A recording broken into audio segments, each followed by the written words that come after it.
Hey folks, welcome back to Only the Best Fancy Novels. My name is Robin, and today I want to talk about The Shadow Throne by Django Wexler, the second book in the Shadow Campaign series.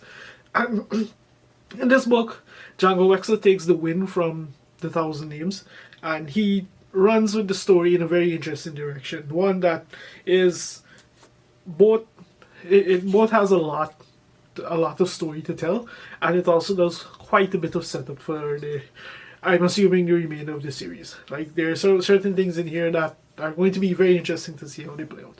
But anyway, what is this book about? This specific book. The King of Warden is on his deathbed, and Princess Racine is set to assume the throne. However, as far as the nobles that comprise the king's trusted circle, here, she's little more than a figurehead ripe for the plucking. The ambitious Duke Orlanco in particular has positioned himself um, in a way that essentially usurps her power. But once the king eventually passes on. But Racine is not going to give up without a fight. And as the king approaches his final hours, and Racine races to find a way to break Orlanco's almost inevitable grip on power.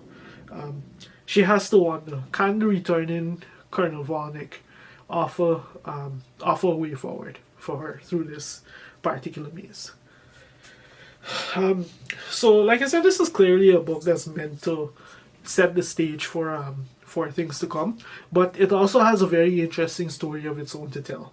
This takes us back to the heart of the Vardan Empire, the seat of power essentially, and we learn so much more about this society and the way that it works and all of that, the way that the average person lives and how they view the empire as a whole and that kind of thing. And it's a few different plots and interconnected ideas that come together in this story to give us something that's pretty fun to read. And I think the best way to kind of dissect all of that is by talking about the characters. So first of all, we have the guy that's essentially set up as the hero of this story, who is also the most boring character in these books so far, and that's Marcus. And his story, he comes back to the Vardan Empire, and he starts to delve into the mystery surrounding the death of his family and the links to that past. And as a result of that, he inevitably becomes embroiled in the machinations that are happening in the city surrounding the crown and all of that. We have Winter, who is by far my favorite character of this series. She returns and she finds that her stories of her have kind of circulated, and she's had quite a bit more impact than she realizes. We have Racine herself, who is just steeped in this really complicated story. She's she's quite a bit more than she appears at first glance. Definitely not the standard princess archetype with what we see of her from the story, and hers is very much a tale of political power. And those stories combined, they each provide a component that ultimately combines over the course of the story to tell a tale of very much of monarchy and succession and also revolution, because there's quite a bit of unrest, political unrest in this city as the king nears his deathbed. It has everyone taking a close look at the monarchy and wondering, why do we even need this in the first place? Well, what is it time to do away with the whole monarchy? Is it time for the common man to have a say in how things should be done? And almost like it's a essential society starting to think about the transition to a more democratic political structure. And of course, you have the nobles who are going to fight to maintain the status quo. That way, they get everything; everyone else gets nothing. And you have Racine, who is just trying to essentially make it out of through this entire mess. And between all of those different facets, we have quite a bit of political machinations going on that inevitably devolve into not so as as the Jedi would say, aggressive negotiations. Yeah. So that's kind of the concept behind this book, and quite a few seeds are laid here. We have Marcus delving into the mystery of his past, and I in this book, I really hope Django Wexler isn't going to do what I think he's going to do, because I would really hate that twist. It's like the most generic, blatant, obvious thing he could do, and I really, really, really, really hope he shocks me. Regarding one of the mysteries that crops up about Django Wexler's about Marcus's family, and we also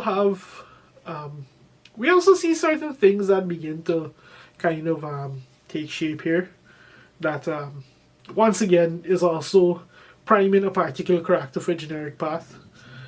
I won't get into what that is, because like it's just a faint idea. I'm not sure if I'm actually onto anything or not, but yeah. So there's that. What else do I want to say about this book? Give me a minute. Let me go through my notes. Regarding the society, like the political structure isn't the only thing that Django Wexler has just kind of picks apart when it comes to the story.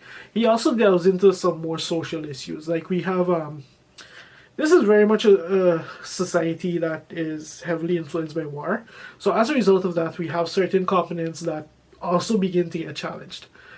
We have the traditional gender roles, which are mimicked in the story, where women are seen as not fit for war, that kind of thing, and there's quite a bit of conflict surrounding that particular point. But as is the case, similar to the way that World War One changed society forever on that regard, we see that kind of change begin to kind of get played with in this book, where the necessities of war force women to break out of what was traditionally their role, as far as this book sets it up. We also have Django Wexler playing a bit with the idea of heroism, where like when you think of like the hero, he'll always jump in to do what's right, and he'll be protective of others, and we see Django Wexler play with that with certain characters to the point where it's almost chauvinistic. And when it comes to the women, because these are very much women with their own thoughts and their own opinions and their own capabilities and their own agendas. And then we have these guys who are they're very much trying to do the right thing, as their internal morality and logic drives them. But it's not the it's very much in direct conflict to what the women actually want, and their say is kind of being ignored. So that was it's like two people just trying to do right by themselves, but they're very much coming into conflict as a result of that. So that was a nice little inclusion he did there. But honestly, I think that's pretty much everything I wanted to talk about. All in all, it's a great installment. So far what's been a very good series, a very fun series, and one that had quite a bit more depth than I expected. To be honest, it's doing quite a few things, right, and quite a few things in a fun way. And yeah, that's kind of my take on The Shadow Throne by Django Wexler, second book of the Shadow Campaign series.